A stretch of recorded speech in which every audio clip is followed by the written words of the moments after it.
Merci beaucoup pour cette présentation et merci beaucoup pour cette invitation de venir à Paris et de parler du travail que nous faisons dans notre cabinet depuis 10-12 ans. Je suis navrée de ne pas parler le français, je le comprends. Il y avait un moment où je parlais mieux le français que l'anglais, mais cela fait si longtemps que je préfère en réalité parler l'anglais et j'espère que les interprètes réussiront à me traduire. Je crois qu'il faut leur faire un compliment parce que je parle très rapidement. Comme toujours, aujourd'hui comme toujours, j'essaierai de ralentir pour que ça puisse bien se passer. Merci. Alors, prétexte, Vorwand, c'est notre titre ce soir. Alors, j'ai entendu que vous avez déjà reçu une petite explication pour cela, mais prétexte en anglais signifie une sorte de... C'est le texte d'avant le texte, avant l'écrit, ou c'est le texte avant qu'on ait le sens dans l'écrit. Alors, Vorwand signifie devant le mur, mais cela pourrait également vouloir dire avant que cela ne devienne un mur, avant que cela ne devienne une architecture. Et je vois notre travail un petit peu comme une question vis-à-vis de ce que l'architecture peut faire, ce qu'elle est, là où elle se trouve maintenant, ce qu'est le contexte, les bâtiments qui créent un dialogue avec le milieu, l'environnement, la ville, la nature et le paysage, et bien entendu le programme et les personnes, les gens, la population. C'est une recherche pour un architecte d'en arriver à un moment où nous travaillons dans cette période de transition, où nous découvrons énormément de nouveaux matériaux, nouvelles technologies, nous voyons énormément d'influence, la manière dont le monde numérique commence à modifier la façon dont nous produisons, concevons. Je crois que nous voyons là, nous assistons là au début d'une nouvelle production architecturale, d'une nouvelle culture architecturale. Donc nous sommes là à un moment extrêmement intéressant, passionnant. C'est un déplacement, un shift, un changement dans notre façon de percevoir ce que nous faisons. Le titre, autant que notre travail, signifie cette recherche, un certain doute, une certaine incertitude sur si l'architecture aujourd'hui peut produire dans ces conditions.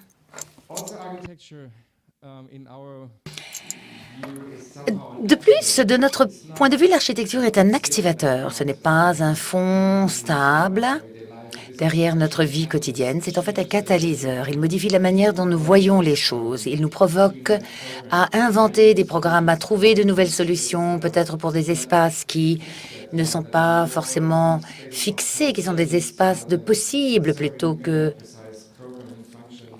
de servir simplement des fonctions et des programmes, qui est la chose pour laquelle nous sommes formés, aussi bien dans les concours que dans les écoles. Nous déplaçons les limites, écartons les limites de notre discipline. Nous demandons que peuvent faire les architectes. On travaille donc sur de petites échelles d'art, etc., jusqu'à l'échelle urbaine. Nous regardons les nouveaux matériaux, les nouvelles méthodes de construction et parfois, nous sommes très ignorants par rapport aux matériaux avec lesquels il faut construire. Et actuellement, lorsque nous devons construire l'une de nos conceptions, on nous confronte avec les différentes possibilités. C'est là que notre intelligence intervient. C'est là que nous avons besoin d'ingénieurs, un réseau de spécialistes. Et le client, bien sûr, aussi, comment appeler cela ? Les instituts les laboratoires en gros, qui testent les matériaux, qui développent les nouvelles technologies, tout ceci élargit notre compréhension. Et l'espoir, c'est que nous allons avoir de nouvelles découvertes qui vont aider les projets en cours et aider les architectes qui, eux, travaillent sur d'autres projets également. Donc, cette pré-architecture dont je parle nous vient avec une certaine, disons, obsession de la surface, on peut dire. Le travail que je ne montre pas ce soir traite par exemple avec des surfaces sensibles à la température qui changent de couleur lorsque on les touche. Donc c'est un reflet de votre paysage du corps. Il y a une question de vie privée, d'être exposé au contraire. Ceci amène certaines conditions. La surface amène des conditions dans la discussion. On parle de l'information, de la qualité de la surface. On parle d'une question haptique et de sensorielle, de structure de soutien de la surface. C'est le premier moment où nous percevons notre environnement, où nous voyons notre environnement, où nous touchons notre environnement construit. C'est vraiment le début, on peut dire, de ce dialogue que nous créons. C'est l'espace devant ou derrière la surface et c'est avant et après les conditions de la surface. Le point de départ pour ces obsessions de surface ou pour notre travail sont ces patterns de protection de données que je vous montre ici en exemple. Et je collectionne donc ces schémas depuis 15-16 ans. Il y en a 700 à peu près, différents. Et il y en a qui sont du camouflage, il y en a qui sont des chiffres, des lettres. Il y en a beaucoup qui ont les logos des sociétés. On les trouve à l'intérieur des enveloppes ou alors lorsque vous recevez un nombre PIN de votre banque. Si vous voulez, c'est cette espèce de superposition de lettres, de nombres qui crée un camouflage pour le code PIN derrière. Pour nous, ce pattern devient très crucial parce qu'il s'agit d'une métaphore. En fait, c'est un ornement stratégique qui cache l'information privée de l'œil du public, le cache à l'œil du public ou pour le non-destinataire. Si vous les tenez à la lumière, par exemple, vous n'êtes pas en mesure de lire ce qu'il y a à l'intérieur. Si vous obtenez un nombre PIN, par exemple un code PIN, en fait, il s'agit d'un pattern d'efficacité. Vous pouvez imprimer le numéro PIN à l'intérieur de ce pattern, mais il ne sera révélé qu'à l'intérieur de l'enveloppe. Donc, ceci vient d'une stratégie d'efficacité au niveau de l'administration. C'est apparu vers 1900, cette stratégie de l'efficacité. Et ceci vous permet d'imprimer avec du papier carbone et la machine à taper.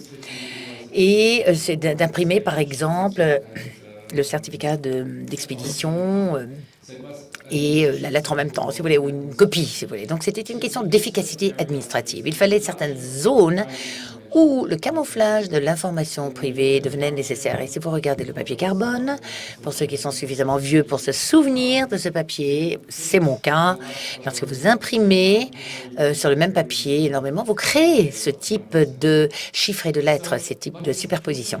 Ce qui est crucial ici, c'est que c'est peut-être le dernier signe visible avant que toutes ces stratégies ne se déplacent dans le monde invisible, virtuel, avec certains filtres, codes, etc.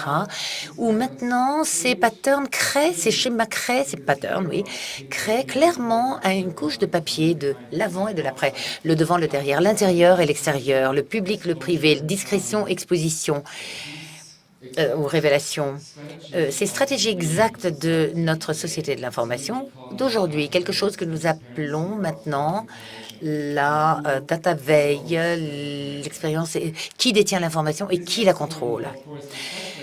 Ceci est discuté de plus en plus souvent dernièrement si on réfléchit à la manière dont Facebook gère, par exemple, l'information de leurs membres, ou bien lorsqu'il y a une fuite dans des banques de données. La question du public et du privé est peut-être une idée ancienne, mais on continue d'en parler. Et ce que fait notre architecture, c'est que on regarde exactement cette couche de négociation entre l'intérieur et l'extérieur, cette exposition d'un labyrinthe tridimensionnel qui pourrait devenir une architecture de ce moment d'aujourd'hui. Ce que je montre aujourd'hui, c'est une sorte d'exploration ou une sorte d'expansion de ces schémas pour devenant un espace à habiter. Ici, nous voyons le premier que je vais vous montrer, qui est une exposition à Berlin, à la Berlinische Galerie, le musée d'État de Berlin. Mais les patterns ont été augmenter à l'échelle humaine, si vous voulez, pour se transformer en une espèce de moquette dans cet espace. Et on traverse ces espaces et, si vous voulez, on finit par avoir une relation de 1 à 1. On fait partie de cela. Certains ont été extrusés pour en faire des meubles. Mais ce qui est important, en fait, ce sont les cubes que vous voyez ici. Ce sont des interprétations tridimensionnelles de patterns trouvés. Chacun des cubes en montre un pattern. La règle, c'était quand on regarde d'un côté, il fallait que ce soit le pattern originel. Et vous voyez en haut à gauche, 5, 7, 9, 0, les chiffres donc, les nombres. Dès que ça se retourne, cela devient un labyrinthe tridimensionnel, une structure dans laquelle on peut se perdre ou que l'on peut explorer. C'est une nouvelle aventure spatiale de l'espace. c'est un petit peu, ça c'est un système de lecture pour le travail qui va arriver. En tout cas, en général, c'est plutôt de la référence. Parfois, c'est plutôt un schéma, une référence de schéma clair où on prend un schéma et on le transforme en espace tridimensionnel. Mais c'est la réflexion et l'idée qui est derrière cela qui nous fait prendre des décisions et qui nous fait développer nos projets. Ici, nous avons donc un espace d'exposition pour Volkswagen dans une ville qui s'appelle Autostadt Würzburg. C'est là que les Volkswagen sont produites. Et il y a aussi, c'est un endroit où on va chercher sa voiture ou bien où on va apprendre les questions qui ont trait à Volkswagen ou la mobilité. Cette exposition, c'était sur la durabilité et la mobilité. Le point de départ, c'était ce triangle. Et c'était en fait une idée très simpliste de la manière dont fonctionne la durabilité. Nous savons maintenant que la relation est en fait beaucoup plus complexe. C'est un réseau de cul-de-sac, de solutions aujourd'hui qui peuvent ne pas en être demain. Encore une fois, cette incertitude, cette culture de l'incertitude où tout le monde doit doit prendre des décisions tous les jours par rapport à ce qu'ils veulent produire, comment ils veulent être mobiles, comment ils veulent consommer. Par rapport donc à une culture de demain ou une idée en tout cas durable de demain. Et ceci est devenu donc une forêt artificielle ou bien une structure que l'on traversait. 2 à 3 000 personnes tous les jours visitent et ont déjà mis à jour certaines pièces ou modifié certaines pièces. C'est une exposition qui, si vous voulez, qui est permanente, mais où il y a des mises à jour constantes. Chacun de ces écrans interactifs a une information profonde et sérieuse, mais vous pouvez explorer cet espace et commencer à ressentir les questions de la durabilité et de la mobilité. Ici, par exemple, avec cette chute d'eau. Et maintenant, nous travaillons sur une extension de ceci à l'étage en dessous. Si la partie supérieure était destinée, disons, pour des personnes qui ont 15 ans ou plus, en dessous, nous voulons traiter les mêmes questions, mais pour des enfants âgés de 2 à 12 ans. Et c'est vraiment une question d'apprendre ces questions pour des plus jeunes. C'est une question d'information bionique.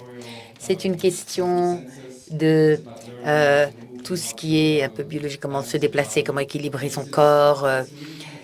C'est vraiment un immeuble un peu laid, mais à l'intérieur, c'est tout à fait différent.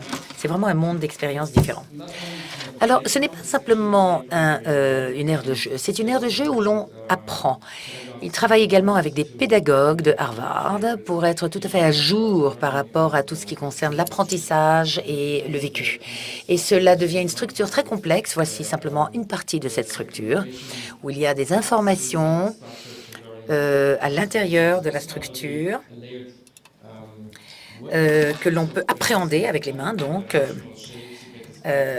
Alors, avec les formes tridimensionnelles aussi, très belles, en l'occurrence, vraiment de belles couches comme ça en bois. Ça sera ouvert en mai cette année. Alors, voilà une salle à manger à Karlsruhe avec une réflexion, une cantine similaire, plus rigide comme géométrie, mais avec les patterns, les schémas comme matériaux sources. Si vous voulez, pour notre travail, nous avons, si vous voulez, toute une gamme de quelque chose de plus boîte et quelque chose de plus organique, parce que ça fonctionne avec les réalités graphiques des schémas, des patterns, et cela donne une certaine liberté pour choisir le langage qui fonctionne le mieux pour ce site. Ici, donc, une cantine à Karlsruhe, un immeuble, un bâtiment qui a été fini en 2007 et qui est à l'intersection entre la ville de Karlsruhe et une forêt.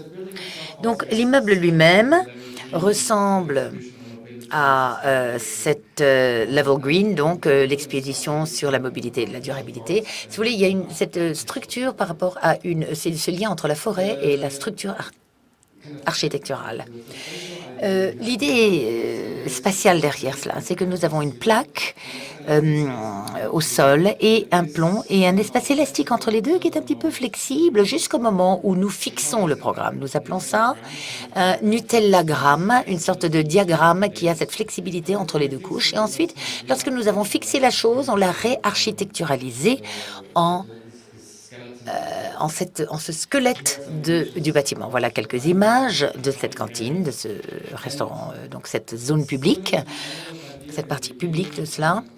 Au début, si vous voulez, il y avait cette idée aussi de la moquette qui enveloppe l'Espagne, mais ici, c'est plutôt une idée squelette, mais aussi une continuité de la surface depuis le parterre vers les murs, les espaces, le plafond, tout cela, les poutres.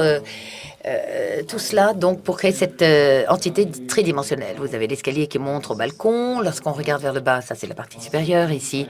À l'intérieur, des fenêtres en intérieur qui relient certaines pièces. Et la vue d'un espace bureau et sur la zone de foot, le jeu de foot derrière le... Nous devions assurer, garantir que 1800 personnes pourraient manger là tous les jours. Il y a jusqu'à 2700 personnes encore à ce jour et cela fonctionne très bien. La moitié de l'immeuble, c'est vraiment une machine, la moitié de l'immeuble est dédiée aux zones de cuisine, aux zones techniques, etc., nettoyage et autres, et l'autre moitié est dédiée à la zone de restauration. Alors, nous avions un budget fixe. Nous devions garantir dans le concours que nous pourrions construire ce bâtiment pour la somme allouée, le budget alloué. Nous avons fait beaucoup de recherches. Ça nous a pris 2 à 3 mots. Nous avons comparé le béton à l'acier, au bois, avec une couche de polyuréthane ou sans.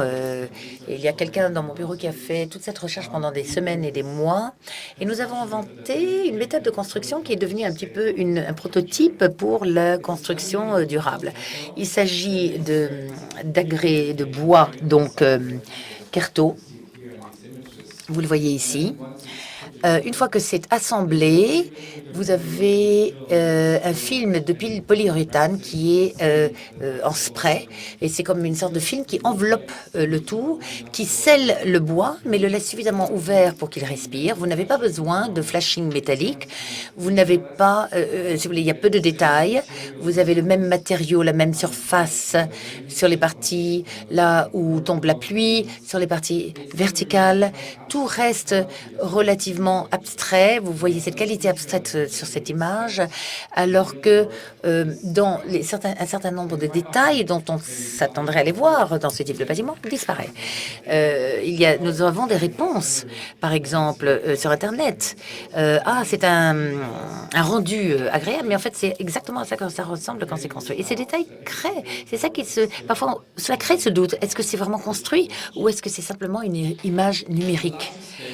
Sur une échelle plus grande, il s'agit là donc d'un tribunal à Hasselt. Il ouvre en avril, enfin, je crois. Il s'agit donc d'un plan, ça fait partie d'un plan directeur, à savoir l'ancienne zone de fret autour des chemins de fer à Hasselt. C'est une partie de la Belgique, c'est dans l'ouest de la Belgique. Voici... J'ai la souris, donc, pour pointer, c'est près de Limbourg. Vous avez toute cette partie ici, qui est le plan directeur de Westgate. Ça, c'est la gare existante. Et ensuite, il y aura plusieurs projets à la même échelle tout le long du rail, ici, des chemins de fer. Hasselt, le nom vient des noisetiers en anglais ou en allemand. Cela montre, si vous voulez, le logo, ce sont 2 arbres qui s'embrassent, qui se rejoignent, comme ça. Quand on regarde l'histoire de Hasselt, il y avait toujours 2 points hauts, points élevés, qui étaient cruciaux pour les périodes importantes de la ville. Vous voyez, par exemple, 2 clochers médiévaux qui, donc, en pointe. Vous voyez les 2 tours du bureau du maire. Il date des années 60 ou 70, au XXe siècle. Et maintenant, vous avez les 2 points élevés qui ressortent du plan directeur pour cette nouvelle section de la ville, cette nouvelle partie de la ville.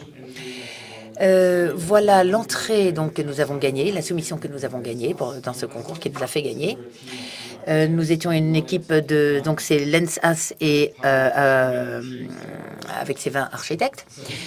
Donc voilà le premier bâtiment qui n'est pas construit donc par rapport au schéma directeur Hasselt. Vous voyez, si vous voulez, les dimensions qui ressortent. Tout ce qui est autour est assez petit et mignon. C'est un peu néerlandais, flamand. Cela vous donne une idée des différentes échelles le long des rails du chemin de fer. Ça, c'est l'intérieur. Je n'ai pas de photos des intérieurs encore, mais vous voyez cet angle aussi qui crée des espaces intérieurs très beaux, avec des fenêtres différentes qui donnent une vue sur la ville de Hasselt. Il s'agit d'un bâtiment en 3 parties. Vous voyez la partie inférieure à gauche. C'est là que vous avez toutes les salles de tribunal. À droite, vous avez la bibliothèque. Qui fait partie de l'université de Hasselt, et la tour, si vous voulez, a donc des restaurants tout en haut. On peut lire comment fonctionne l'organisation du tribunal dans cette structure par les volumes. La façade utilise les plaques, donc carreaux, et ceci a été rendu possible parce que la façade et la structure derrière la façade est faite de poutres de bois et l'intérieur est en béton à cause des problèmes d'incendie, mais nous pouvions montrer le bois comme matériau de façade. L'idée de cette perforation dans la structure de la façade a été explorée plutôt dans un immeuble ici à Hambourg, qui était notre premier bâtiment de bureaux, immeuble de bureaux, ce qui montre que même si vous avez encore un immeuble de bureaux spéculatif, cela montre le potentiel d'exploration de ces 50 cm de flexibilité dans la façade, qui est ce qu'on nous a accordé ici comme étant le seul espace où nous pouvions explorer différentes relations entre l'intérieur et l'extérieur. Chacune de ces fenêtres, ou les yeux, comme on les appelle, sont des sortes de balcons avec une ventilation naturelle derrière. Ils ventent beaucoup, il y a beaucoup de vent à Hambourg. Il faut une protection contre le vent avec le verre. L'immeuble se trouve juste devant le lac, en haut, là, dans l'image, vous voyez le lac, et la Alster aussi. Et vous voyez la partie grise, c'est la partie publique, mais le client a payé le remodelage du parc, si vous voulez, comme un donnant-donnant avec la ville, ce qui lui a permis de construire quelques mètres carrés de plus à l'intérieur de l'immeuble. C'est un plan très direct, très clair, avec une partie, il fallait prévoir évidemment une partie pour les toilettes et tout cela, mais il y a des parties qui créent vraiment de l'attention, une salle de réunion, une partie pour le patron, mais pour chaque partie louée, il y a des moments particuliers où on pouvait rentrer dans la façade et regarder les environs et respirer un peu l'air frais. L'intérieur reflète cette idée, cette perforation. Vous voyez la structure, le béton préfabriqué dans le plafond qui reprend ce même langage, les murs de séparation, le long desquels vous avez par exemple des meubles qui rappellent cette architecture, les sections qui séparent la salle de réunion. Vous voyez le lac derrière les fenêtres, mais quand vous regardez derrière, vous voyez également les mêmes éléments sous forme de plateformes levées. Ici, ce sont des plateformes pour s'asseoir où les gens peuvent faire des pique-niques et prendre leur déjeuner avec cette relation en écho avec l'immeuble et le paysage qui l'entoure. Et cet immeuble montre tout à fait comment nous voyons l'architecture. Nous voyons cette architecture qui se poursuit, qui continue donc jusque dans les meubles et avec une relation fluide aussi, jusque vers l'extérieur dans le parc, etc. Voilà, c'est une maison que nous venons de terminer. Nous n'avons encore rien publié dessus pour le moment. C'est également quelque chose qui traite de ces questions de l'environnement dans lequel il se trouve, que l'on retrouve à l'intérieur, à l'extérieur du bâtiment. Voilà, nous avions un plan de masse très fixe. Ici, c'était une sorte de quartier un peu dans les années 60, donc les exigences étaient très, très strictes.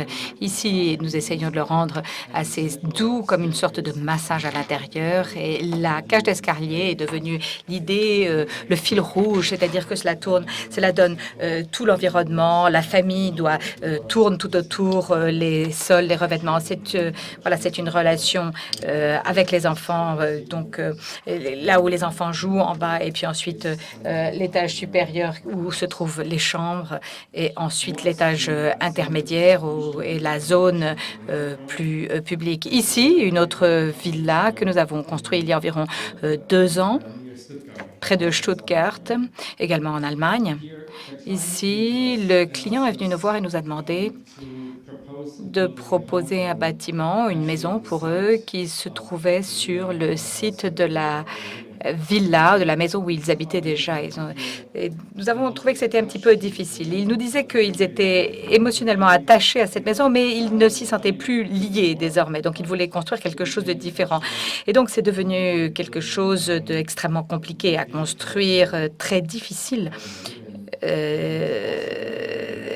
En tout cas, c'est ce qu'ils ressentaient. En tout cas, ils ne pouvaient plus recevoir d'amis. Ils trouvaient que l'intérieur était beaucoup trop compliqué. Et voilà un petit peu à quoi cela ressemblait auparavant. Vous voyez voir qu'il y avait une maison à l'origine, au départ.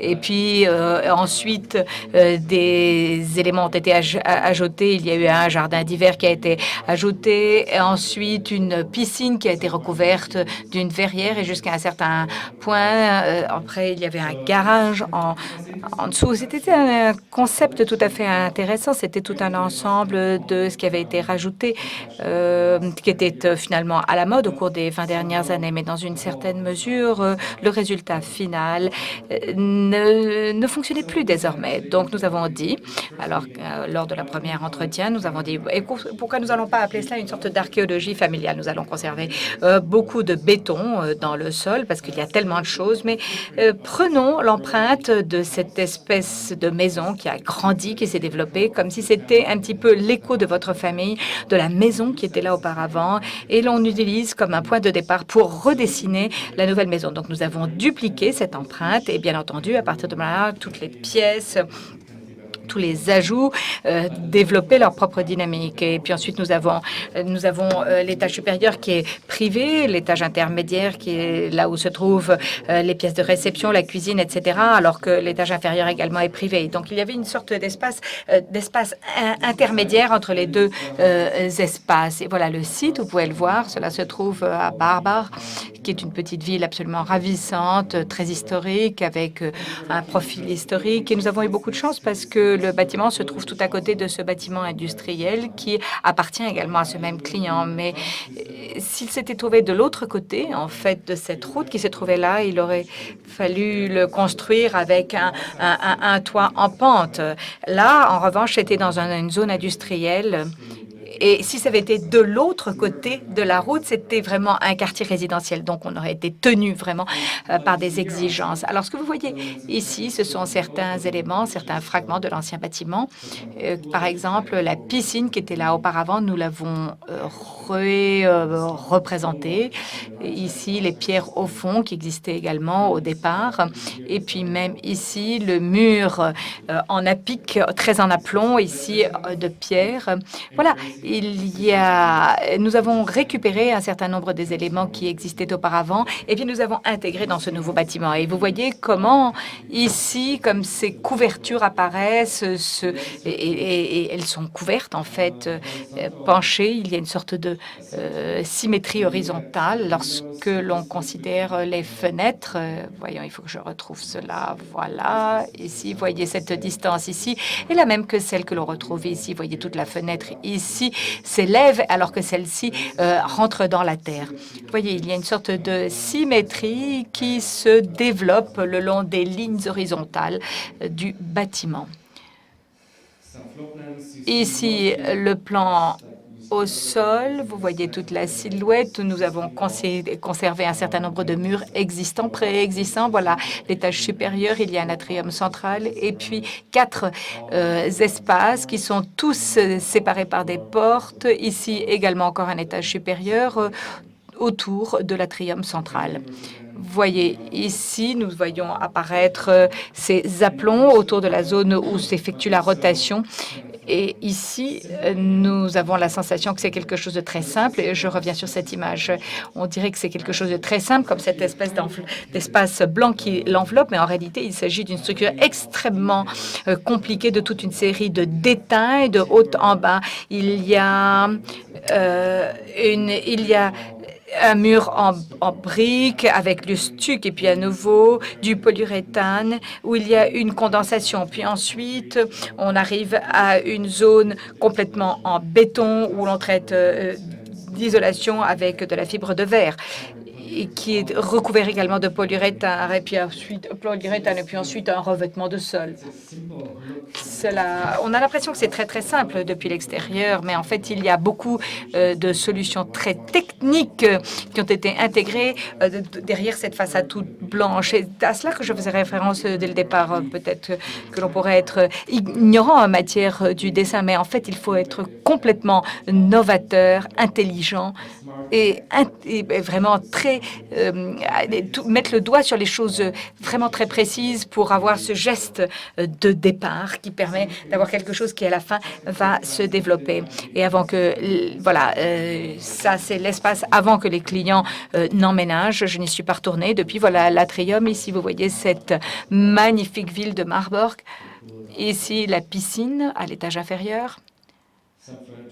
Quelques éléments d'aménagement. Voilà, cela vous permet de voir quelle est l'échelle, en fait. Mais vous voyez, moi, je ne sais pas comment ils vivent dedans maintenant, mais peut-être qu'il vaut mieux que je n'aille pas le voir. Vous voyez ici à nouveau la relation horizontale de cet espace qui se développe, les proportions. Et voilà, ici, il y a une autre construction, un projet que nous avons juste fini l'année dernière. Je crois que c'était le premier bâtiment résidentiel que nous avons fait, sur lequel nous avons travaillé. Il s'agit ici d'un bâtiment qui est au centre de Berlin. Il se trouve tout à fait à côté d'un bâtiment qui est vraiment d'époque, très important. Et c'est quelque chose de très particulier de se trouver à côté de ce bâtiment qui est historique ici. Voilà la façade qui tente d'être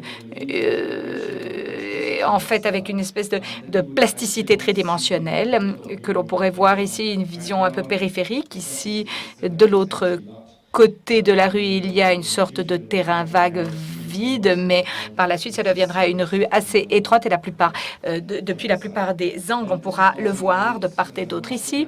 Voilà le plan de masse qui n'existe plus parce que les bâtiments qui est en face n'existent plus.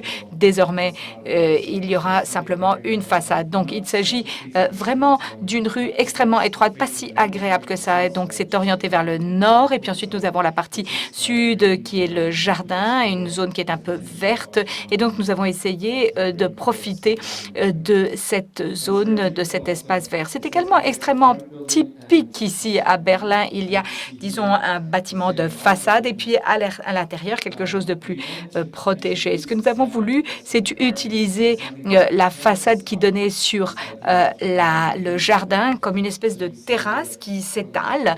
Vous voyez voir ici en coupe de gauche à droite comment le jardin s'étale au fur et à mesure et entre à l'intérieur du bâtiment. À l'intérieur du bâtiment, nous avons des zones avec sont marquées par une sorte d'idée de dessin des années 70 et que nous avons repris ici. Voilà les lamelles vues depuis la cour. Nous voulions donner une certaine privauté, un espace privé, même depuis les pièces telles que les salles de bain ou une chambre et en créant beaucoup d'espaces vitrés pour donner énormément de lumière à l'intérieur du bâtiment, mais tout en créant un espace privé également. Ici, vous pouvez voir comment cela se présente en coupe. Ici, à l'intérieur, une pièce à vivre. Voilà ici l'empreinte. Vous voyez l'empreinte qui est au sol apparaît également au plafond. Ici, encore une vue depuis le jardin. On a une vue sur les voisins, mais sur les zones qui sont privées, la vue est fermé, bloqué. Voilà, cela donne une idée sur la façade principale. Cela vous donne un peu l'idée de comment cette peau, la création, ces différents revêtements, cette couche donne une identité différente au bâtiment. Voilà, maintenant je passe à un autre projet. qui est un projet résidentiel à Düsseldorf et une tour à Düsseldorf. Nous avons remporté 2 concours sur lesquels nous sommes en train de travailler à l'heure actuelle. L'un se trouve en période en approbation de zonage et nous devrions recevoir la réponse d'ici le mois de juin. Les 2 points ici qui sont éclairés vous montrent où cela se trouve. Donc ici, nous allons avoir un bâtiment en hauteur qui est un bâtiment de bureau qui se trouve de ce côté. C'est au départ une poste et l'autre de ce côté-ci est un bâtiment également en gratte-ciel avec un hôpital, des bureaux et puis des appartements. Donc, le premier bâtiment de bureau mesure environ une centaine de mètres de haut. Et donc, nous ne pouvons pas... Enfin, elle est un petit peu avec un toit en angle et nous pouvons un petit peu jouer ici. Cela va devenir vraiment quelque chose de fondamental dans la ville de Düsseldorf où, au cours des 5 à 10 dernières années, il ne s'est pas vraiment passé quoi que ce soit du point de vue architecture contemporaine. Voilà, ici, voilà tout l'ensemble des bâtiments qui se trouvent ici. À gauche, la partie qui est sombre est un hôtel. Là va devenir le siège d'une tour, et puis il y a également des services qui sont à disposition, des bureaux, toute une zone commerciale, et puis de l'autre côté, il y a les jardins. Il y a eu un concours également d'un architecte de Vienne qui l'a remporté et qui, j'espère que nous allons pouvoir commencer à travailler ici très rapidement. Lorsque on le regarde depuis l'autre perspective, ce que l'on peut voir ici un peu à gauche, vous voyez ici l'une des perspectives qui sera l'une des nouvelles silhouettes de cette ville. Cela sera un des bâtiments iconiques. Voilà l'une des terrasses qui est couverte de ce bâtiment résidentiel. Nous utilisons ici encore la structure en lamelles qui probablement va se transformer parce qu'il y a un certain nombre de problèmes. Et la question ici était de savoir comment pouvions-nous apporter cet élément de discrétion qui permet de créer de la légèreté, en même temps une sorte de protection. Comment pouvions-nous l'appliquer sur un bâtiment beaucoup plus grand? Peut-être qu'il faut tenir compte également de l'effet du vent qui est très important. Cela donne une légèreté, mais malgré tout un dynamisme à ce bâtiment en hauteur. Voilà, maintenant, il s'agit d'un programme extrêmement complexe de différentes structures qui sont interconnectées avec l'hôpital. Et puis, ensuite, nous avons une sorte de clinique un peu privée. Et puis, tout ce qui se trouve au-dessus également, cela permet d'établir différentes typologies d'habitat également. Voilà, ensuite, nous avons cette espèce de revêtement, d'enveloppe qui donne de la légèreté au bâtiment. Et puis, également, tout en respectant la structure de cette ville de Düsseldorf. Si cela devenait vraiment devenir un bâtiment iconique pour l'identité de Düsseldorf, l'autre projet qui est pour le moment le plus grand est essayer de faire avancer, créer, susciter un changement dans la façon dont le pays évolue. Ici, ça se trouve au bord de la mer Noire. Tous les points bleus que vous voyez ici sont des éventuels projets que nous pourrions réaliser dans ce pays. Voilà. On dirait qu'il s'agit là d'une stratégie en acupuncture pour essayer de redéfinir la modernité et la dynamique d'un pays qui passe par une transformation dynamique qui est extrêmement puissante et je ne l'ai pas encore rencontrée où que ce soit, peut-être en Chine, mais je n'y suis pas allée. Ce qui est intéressant, c'est que le pays a vraiment besoin d'une grande infrastructure. Ils vont construire leur première autoroute qui va passer ici de Tbilissi jusqu'à la mer Noire et ensuite aller jusqu'à la côte. Ils sont en train de construire également une nouvelle voie ferrée qui va passer à travers la Turquie, va passer donc de la Géorgie jusqu'à l'Azerbaïdjan. C'est un pays évidemment d'oléoduc et de gazoduc. La Géorgie n'a pas d'autres ressources naturelles. Donc le tourisme est également un point très important et également il faut tenir compte de l'histoire fondée sur l'agriculture de ce pays. Donc jusqu'à présent, ils ont interrompu depuis la dernière guerre entre l'Ossétie, l'Abkhazie, toute cette culture d'agriculture primaire, on pourrait dire. Ils sont en train de se réinventer. Et moi, je regarde ça avec beaucoup d'intérêt, voir qu'est-ce qui va se produire maintenant en Géorgie avec la production minière. Donc, ils travaillent encore ici. Ici, nous avons encore des projets. Je ne peux pas vous les montrer, mais cela suffisait à vous donner l'idée de l'importance qui est en train de prendre l'architecture contemporaine, qui est une sorte de marque pour l'évolution du pays désormais. Un pays qui a vraiment besoin de toute cette infrastructure parce qu'elle n'existe pas. Et chaque jour, ils ont besoin de ce support pour la vie quotidienne. Nous avons été invités à présenter différents dessins, notamment pour des bâtiments administratifs, des petits cafés, des petits pavillons, qui permet de déclencher une vie publique, une culture des cafés, de façon à ce que les gens sachent où se retrouver, commencer à se réunir.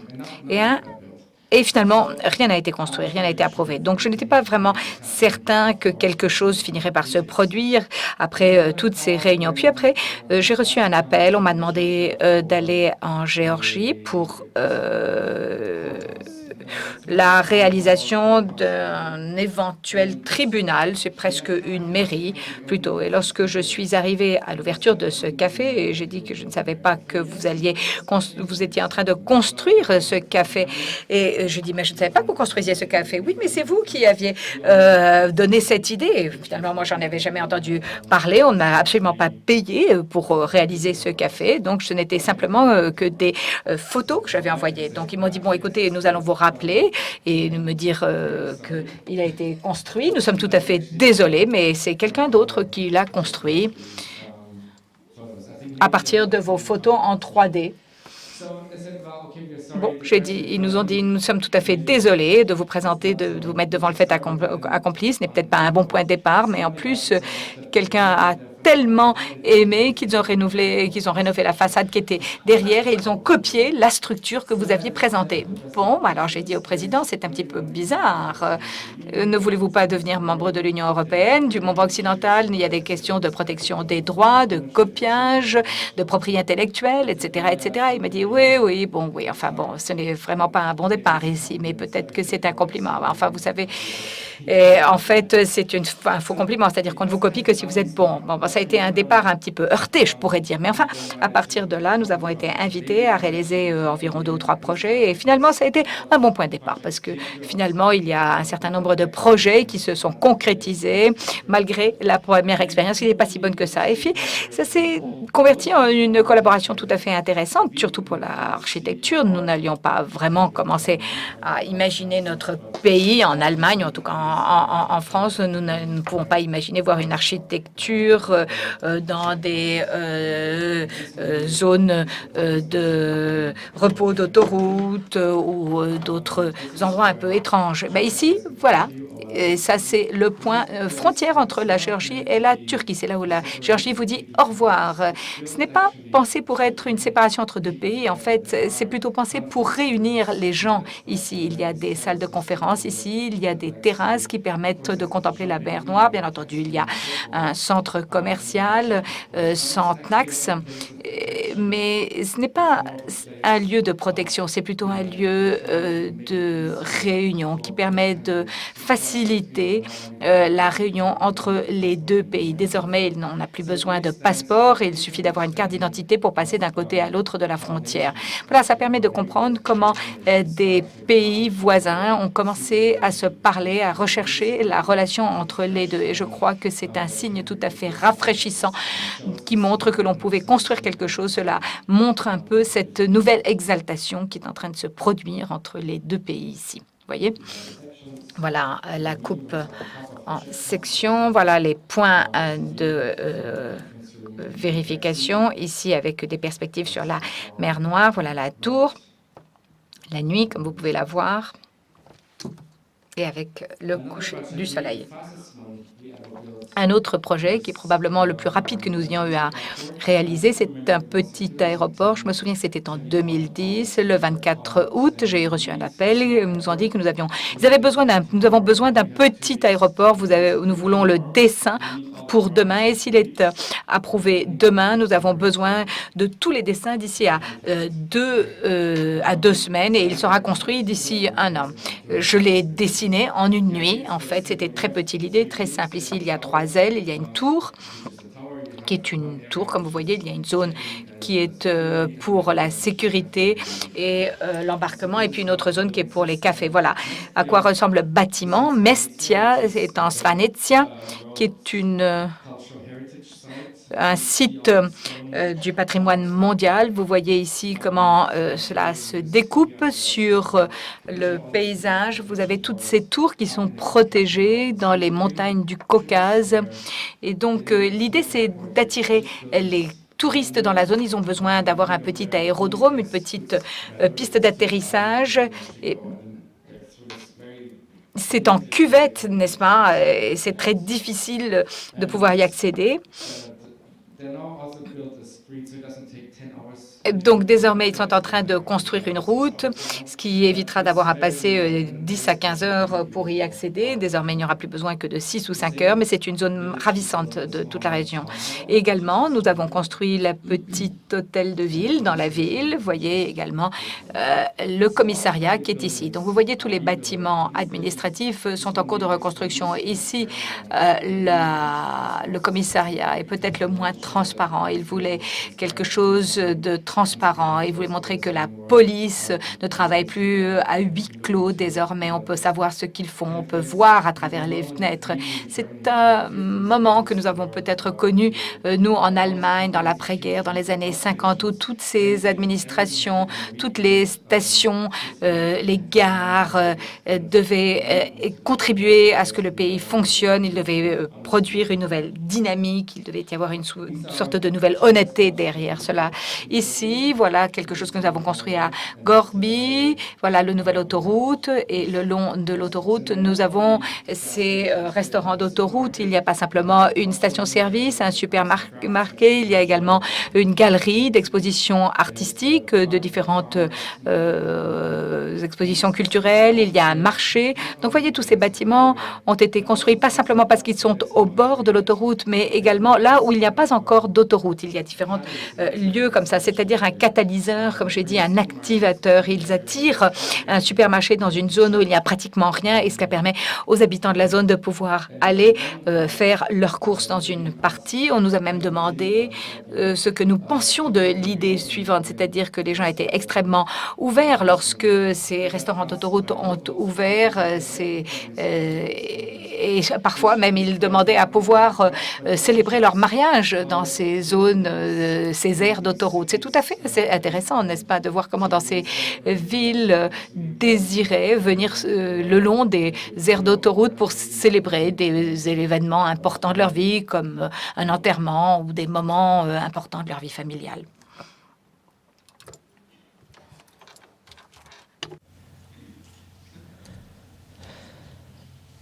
Alors, un petit projet à Tbilissi, une maison de 2500 mètres carrés, près du Parlement. Vous voyez ici le palais présidentiel, et lui se trouverait du côté gauche de l'immeuble, ce qui fait qu'il verrait cet immeuble. Donc, il y avait un concours. Il a forcé le nouveau client à avoir un concours que nous avons gagné. Et le projet est actuellement en cours de construction. C'est une maison pour 3 familles, un père et ses 2 fils, en fait, avec leur famille. Et vous voyez, nous avons dû construire une sorte de fausse façade pour voir si ça fonctionne. Ce sont des images d'il y a à peu près un mois. Vous voyez le béton, le travail de béton, la cour intérieure, qui devient déjà tout à fait visible avec ses qualités spatiales. Le dernier projet que je vous montre de Georgie est une sorte de projet tout à fait particulier. Lasika est une future ville qui n'existe pas encore. L'idée du président Saakashvili, qui est encore le président, mais je crois d'ici la fin de l'année, donc en octobre cette année, il est obligé de partir et le nouveau Premier ministre ne soutient pas vraiment l'idée de Lasika. Donc il est possible que cela reste une ville un peu fantôme pendant un certain temps. Une idée fantôme, ça, vous pourrait se passer plus tard.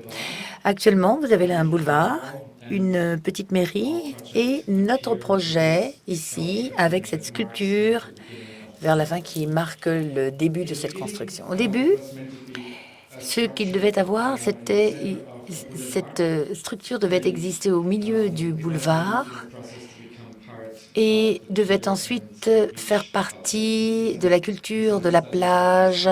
Et voyez, c'est comme l'idée, c'est comme une sorte de vague d'eau qui éclate et qui se gèle, là, d'éclaboussures, voilà, qui se gèle, qui se fixe.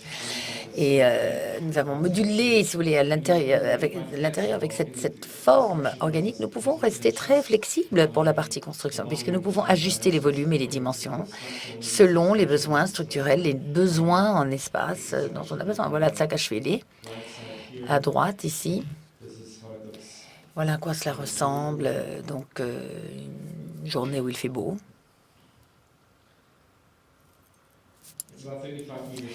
Donc la structure fait 35 mètres de haut. Il nous fallait faire attention parce qu'il y avait des problèmes de tremblement de terre. En tout cas, tout est construit. Donc c'est une société turque de construction turque, de bâtiments turcs qui l'a construite et qui l'a transportée sur la mer Noire. Donc c'était relativement facile. Voilà la photo que nous vous avons reçue la semaine dernière. Ils ont installé récemment les lumières. Nous espérons aussi que la cérémonie d'ouverture aura lieu dans les 2 mois à venir. Alors vous voyez, toutes ces petites interventions fonctionnent pour créer une compréhension différente de la Géorgie en tant que pays en pleine transformation. Il n'y a pas que ça. Il y a le bâtiment Foxas, Michael Delucchi, différents autres, Evan Berkel qui travaille sur un aéroport. Donc moi, je vous ai montré simplement notre contribution à cette transformation, mais c'est un pays vraiment intéressant à suivre. Alors, Métropole Parasol, ça c'est un concours que nous avons gagné en 2004 et jusqu'à présent, c'est peut-être notre projet le plus complexe qui rassemble un grand nombre d'idées qui était inhérente à d'autres œuvres, mais ici, si vous voulez, un grand nombre de choses ont été rassemblées. Vous voyez une structure dans une ville très ancienne, du Moyen Âge, la plus grande, paraît-il, de l'Europe. Et le rouge, donc, c'est ce que vous avez, c'est là que vous avez la Plaza della Encarnación, et où vous avez vraiment un marché, etc. Donc, c'est vraiment très public, c'est en plein centre. Vous avez aussi la partie donc pour les Florida, qui est juste à côté. Alors, l'exposition mondiale a eu lieu en haut à gauche, donc de l'autre côté. Là, il ne s'est rien passé à l'époque. Donc, le concours, en fait, recherchait un espace urbain nouveau pour le XXIe siècle. Ils essayaient de chercher une solution pour un parking qui était vide là depuis un grand nombre d'années. Et c'est devenu un peu une zone un peu renfoncée. Je vais vous montrer les photos dans une seconde. Parce qu'il y avait un bâtiment donc pour un parking sous terre. Et après avoir creusé sur 6 mètres, ils ont trouvé des ruines romaines, des mosaïques. Et là, on a arrêté les travaux. Et la ville a repensé cette idée. Qu'est-ce que c'est que cette fenêtre dans l'histoire de Séville? Quel est le potentiel pour cet espace ouvert du cœur de la ville? Et donc le concours était très souple, très flexible. Il fallait ramener donc le marché. Regardez peut-être une structure iconique pour Séville, pour entrer en concurrence avec d'autres villes comme Valence, avec l'immeuble Canatrava ou Barcelone. Avec cette culture architecturale magnifique, ou aussi l'autre immeuble Calatrava.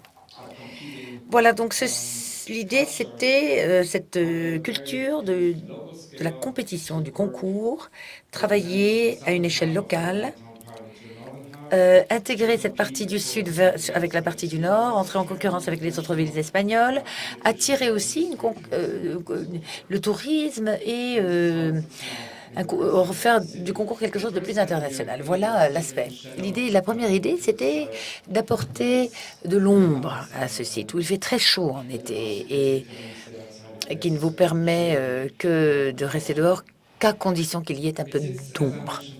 Comme je l'ai mentionné auparavant, nous nous trouvons là en plein centre de la ville, là où un grand nombre de rues importantes traversent cette Plaza de la Encarnación. Voilà ce que nous avons trouvé. Vous voyez ici la partie basse de la Plaza de la Encarnación. Vous voyez là des bus qui se rendent. C'est en fait les terminus des bus qui vous emmènent dans le centre de la ville et vous emmènent hors de cette partie. Ensuite, il y avait le site du garage, les murs, 40 mètres de profondeur qui rentraient dans la terre. On a enlevé la terre et c'est là qu'ils ont ouvert une fenêtre donc dans l'histoire de cette ville de Séville. Voilà le marché tel qu'il était auparavant. C'était jamais une vraie place, c'était plutôt une institution. Il y avait toujours un immeuble là. C'était un cloître qui a été détruit pour construire un monastère plus grand. D'autres immeubles ont été détruits. Les petites rues ont été élargies. Une fois que le monastère a été détruit, le cloître, le marché a été détruit en partie dans les années 50, une autre partie dans les années 70. Donc toutes les façades environnantes ne sont pas comme la Plaza Mayor. La Plaza Real, c'est comme un cadre, si vous voulez, qui enserre un espace vide. Ici, c'est simplement...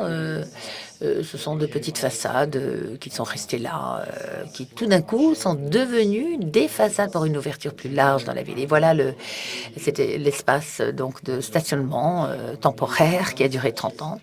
Voilà quelques dessins où nous avons commencé à réfléchir à ce système d'ombre qui nous permettrait de vivre un espace différemment.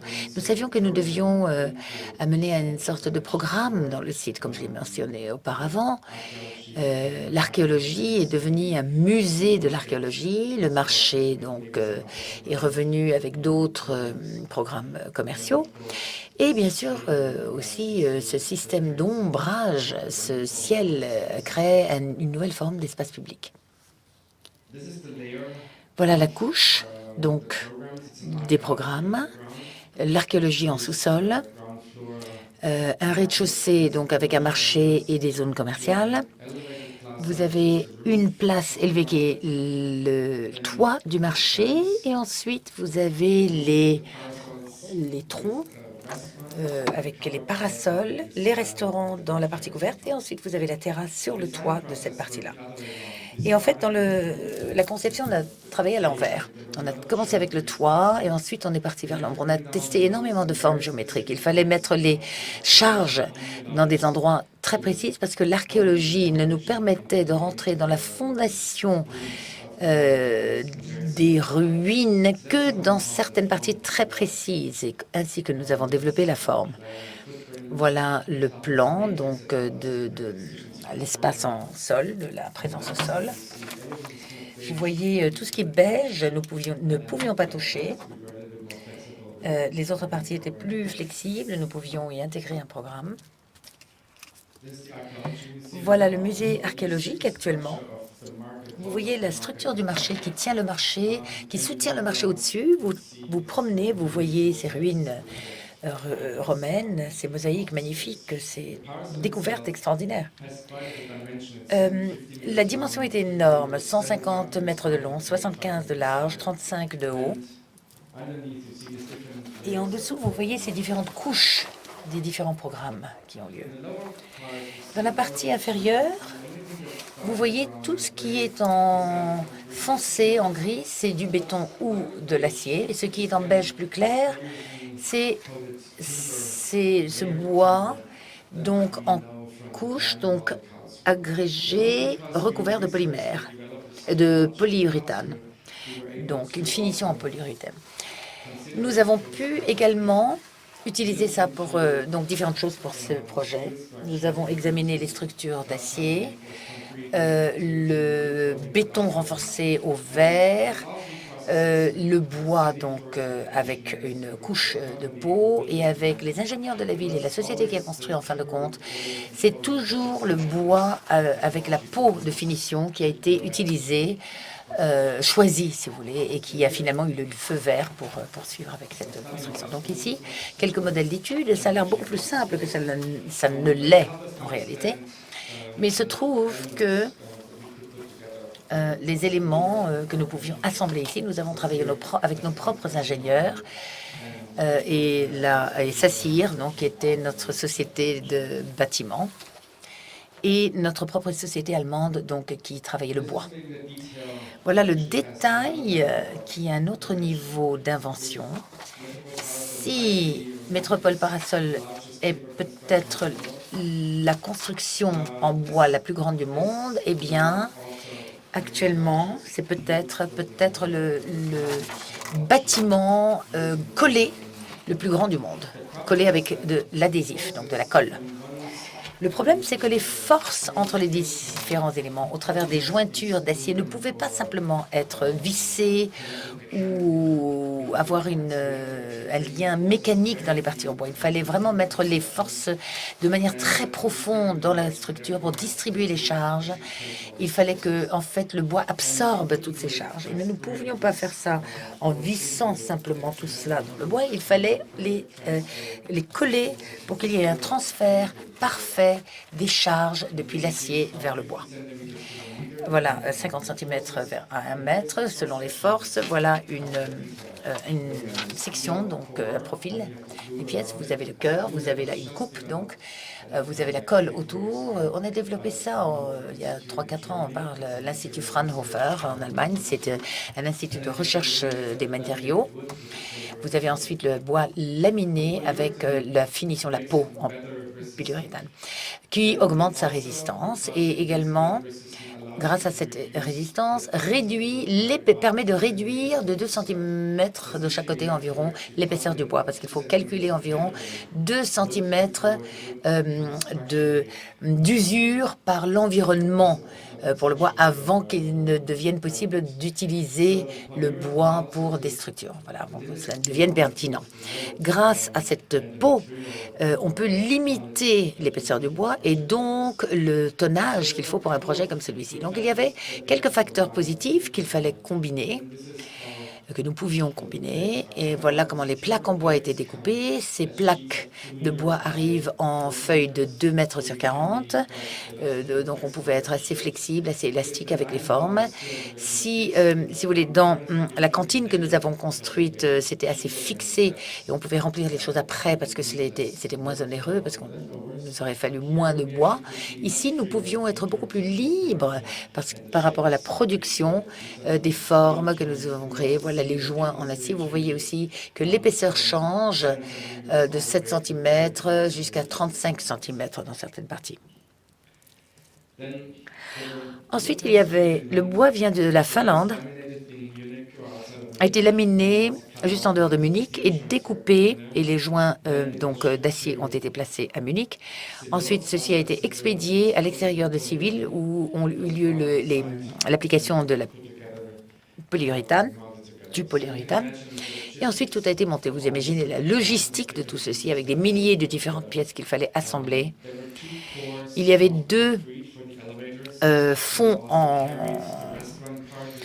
béton pour les ascenseurs et une autre partie qui devait être réalisée en acier à cause des questions d'incendie et de tremblements de terre. Mais pour tout le reste, c'est le bois qui porte la structure. D'une façon très ancienne, vous avez encore des cadres comme on l'a dans les anciennes cathédrales. Vous avez des échafaudages. Donc, ce qui a permis d'assembler ces plaques en bois. Voilà quelques images. À quoi ça ressemble dans le centre de la ville. Je trouve que voilà, la plus grande qualité de ce projet, c'est vraiment qu'il y a un écho, il y a vraiment la création d'un dialogue avec le tissu existant dans la ville, avec un commencement de réinterprétation de l'espace public dans cette partie centre-ville de Séville. L'ombre est une partie très importante ici, vous la voyez ici, comme grille autour de midi. quelques heures plus tard, cela pourrait ressembler à ceci. Donc, il y a aussi la transformation de la projection par le soleil sur le sol. Donc, l'expérience est en continuel changement grâce à ça. Si on regarde du ciel, on voit à peine. Vous avez simplement une grille, donc nord, sud, est, ouest. Mais au rez-de-chaussée, cela devient vraiment une figure spatiale. Vous avez une grille d'1,50 m sur 1,50 m qui est découpée, une sorte un peu sans fin dans toutes les directions nord, sud, est, ouest. Et c'est à l'intérieur de cette forme amorphe que vous avez la construction. Mais à l'extérieur, cela pourrait continuer. Ce serait continu, mais cela devient un petit peu virtuel, invisible, immatériel. Cette solution qui permet de construire tout le volume à l'intérieur de la partie organique, cette enveloppe organique, nous a beaucoup aidé parce que nous pouvions toujours ajuster les dimensions selon, disons, le paysage, les départements des monuments où il fallait peut-être être un peu plus sensible, ou au contraire, on avait le droit de monter plus, on pouvait faire quelque chose de plus proéminent, on pouvait réagir aux ingénieurs qui disaient on a besoin d'une plus grande dispension, il nous faut plus de surface ou plus de lumière, etc., etc. Donc l'ensemble du processus a été assez élastique pour la conception derrière. Des vues du haut, la pluie. J'aime cette image parce qu'elle vous montre ce petit planche de surf qui est le processus donc numérique de conception. Si vous voulez, avec cette direction nord-sud et cette enveloppe invisible, vous avez une sorte de clash, de conflit entre ces deux conditions, crée certains déchets que vous voyez ici, par exemple. En haut à droite, vous voyez cette petite courbe. Normalement, si on le faisait à la main, on ne le marquerait pas, mais cela prouve, si vous voulez, c'est le résultat d'un processus de design. C'est une façon numérique de créer ces volumes. Maintenant, quand vous êtes tout en haut, voilà la vue que vous avez de ces villes. Cette autre, donc vous avez les jardins privés, les piscines, cette espèce de ville, les toits que vous avez, cette vision, cette vue merveilleuse que vous avez jusqu'à l'horizon. La nuit, bien sûr, vous avez une célébration de cet espace qui est en fait le nouveau cœur de la ville. Il y avait énormément de réactions positives depuis le début, des jeunes jusqu'aux vieilles personnes de ces villes. Il y avait un groupe cependant qui pensait que ce n'était pas le bon projet pour le centre de la ville de Séville. Il y avait un groupe qui était le groupe qui défendait l'historique, très catholique, très conservateur. Eux seraient contre tout, pas simplement les parasols, mais ils auraient été contre tout type contre les lampes dans les villes, les voitures à l'extérieur, le nouveau tramway, si vous voulez.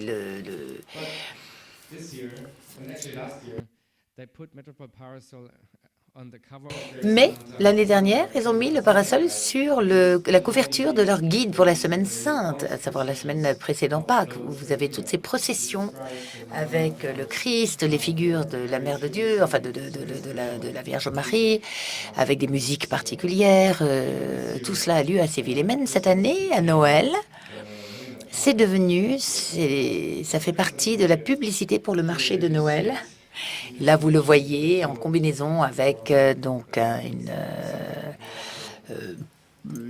parade.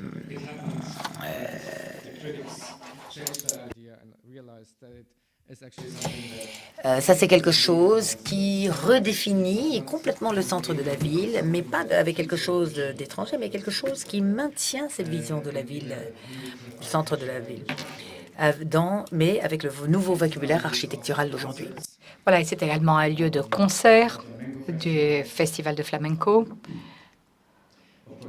Bien entendu, ils ont une page web où ils montrent quelles sont les différentes programmations. Il n'est apparu que seulement dans 4 vidéos musicales, de très latino-pop jusqu'au hip-hop, c'est-à-dire que cela sert de cadre pour un certain nombre de représentations. Ici, voilà, c'est de la latino, la musique pop latino, encore un moment tout à fait incroyable. C'était lors des Jeux, le mondial de football l'année dernière. C'était vraiment fantastique d'être là-bas. Cela fait partie également, ça a été une scène pour un film d'action. Métropole Parasol est également une scène pour faire des publicités. Cela est apparu dans un magazine français, comme vous pouvez voir ici, pour la Jeep ici. Cela fait partie également de la Gay Pride ou du Festival de dessin animé. Cela a commencé vraiment à avoir... disons qu'il est en train déjà de vivre une période de deuxième génération d'adaptation, de création. C'est fascinant. Cela devient vraiment une sorte de point de référence dans une nouvelle façon d'interpréter, d'adapter cette architecture. Voilà, cela a été créé il y a 2 ans pour les indignés qui se sont réunis sur cette place. Vous vous en souviendrez, en Espagne, toutes les villes ont vécu des moments avec des grandes manifestations concernant le futur de la ville, le futur de leur culture, du pays. Il y a eu des sittings, des discours, des concerts. Et à Séville, c'était vraiment le point de rassemblement. C'était le lieu où se réunir pour parler de l'avenir du pays. Chaque parasol, chaque tige de parasol avait des sujets différents. L'un, c'était la cuisine. L'autre, c'était un panneau d'affichage où on pouvait écrire ce que l'on pouvait voir. D'autres, cela permettait d'avoir un accès Wi-Fi, l'Internet. Donc, vraiment, c'est une nouvelle interprétation, une réinterprétation. Ils se sont réappropriés l'espace, ces indignés. Et puis, à cette époque-là, les gens dormaient même sous sa couverture. Ils utilisaient le parasol comme une sorte de chambre pour se réunir la nuit. On se retrouvait là-bas comme s'ils se sentaient protégés de la ville la nuit. Voilà. Donc, nous avons fait ce projet pour la ville, pour ses citoyens. C'est probablement le plus grand cadeau que de créer une architecture d'espérance, d'aspiration, de rêve. Peut-être à l'encontre des doutes qu'ont émis un certain nombre de personnes, mais une fois encore une sorte de dynamique pour devenir l'icône d'une nouvelle génération de cette ville de Séville. C'est un projet qui leur a permis de s'en approprier, on peut l'utiliser pour différents espaces urbains, publics, la communauté. Je crois que c'est vraiment l'honneur que nous devons rendre au maire de Séville qui a poussé ce projet avec, j'imagine, énormément de discussions. Voilà, je vous remercie de m'avoir écouté. Voilà, je vous ai fait des présentations très personnelles, tous ces dessins que nous faisons, la rencontre du public, du privé, une sorte de négociation, essayer de nous retrouver, savoir où nous sommes à un moment d'une ère numérique. Même Facebook était vraiment le lieu de rencontre pour organiser toutes ces manifestations en Espagne. Ça devient une réalité dans les espaces qui deviennent aussi réels comme l'espace numérique. Et voilà, c'était de cela dont je voulais vous parler avec vous ce soir. Merci beaucoup pour m'avoir écouté. And thank you to the interpreters. Merci également aux interprètes.